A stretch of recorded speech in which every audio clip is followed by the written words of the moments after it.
Please येशू दयासागर चॅनलला पूर्ण सर्वांनी सबस्क्राईब करा आणि लाईक आणि शेअर करा की जेणेकरून देवाचा महान व्हिडिओ तुमच्यासाठी देवाचं वचन आणि प्रार्थना केली जाईल. मी तुमच्यासाठी देवाचं सुंदरचं वचन घेऊन आलोय.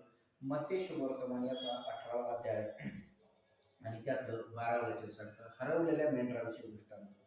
परमेश्वराचं वचन सांगतं, मी तुम्हाला काय वाटते, कोणी एक माणसाजवळ 100 मेंढरे असले तर ते एखाद्या भेटले तर 99ला डोंगराला डोंगरावर सोडून ते भेटलेल्या शोधण्याकरता तो जात नाही काय? आणि समजा ते सापडल्यावर तो भेटल्यावर 99 पेक्षा त्याला किती आनंद करतो.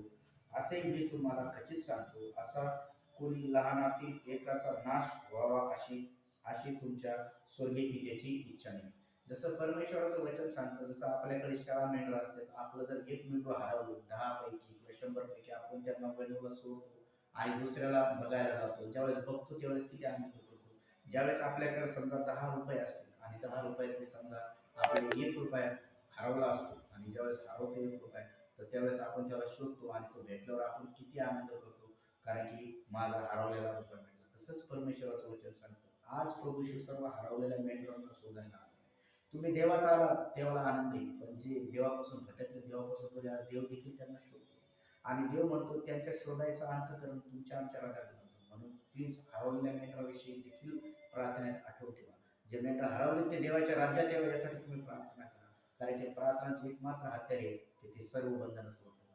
आज तुमच्या जीवनातलं जे काही घरातले कोणी देवात नसतील ते आज या प्रार्थनेद्वारे देवात येतील आणि आज ते येशूला घेतील आणि येशू त्यांच्या जीवनात कार्य करणार, कारण की कार्य करणार तो परमेश्वर आणि तो देव आज देखील चमत्कार करणार आहे. म्हणून तुम्ही सर्वांनी आज माझ्या मागे प्रार्थना हे सुंदरच्या वचनाद्वारे अभिषेक केला देवा आणि प्रत्येकाला स्पर्श केलास म्हणून धन्यवाद देतो.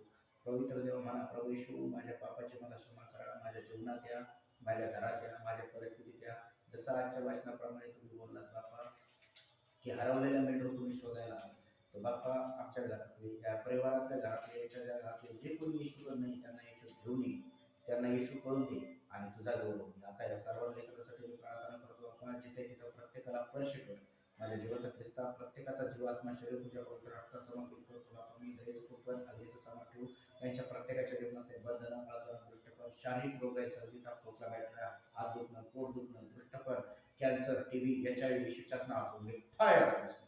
येशूला बसलेल्या प्रत्येक फटक्याच्या वेळाचा आदेश करताचा पाय दुखतोय लग्न पाय बरा हो येशूच्याच नाव, डोकं बरं हो, किडनीचा विकार नीट येशूचा, हृदयरोग बरं हो, दुष्ट आत्म्याचं कार्य नीट येशूचा, गरिबीच्या दरिद्रीची श्राप मी चोरतो आणि येशूचं पवित्र नाव पवित्र करावतो, येशूचे पूर्ण मोकळीक देतो आणि येशूच्याच नावाने प्रार्थना मागतो. आमेन.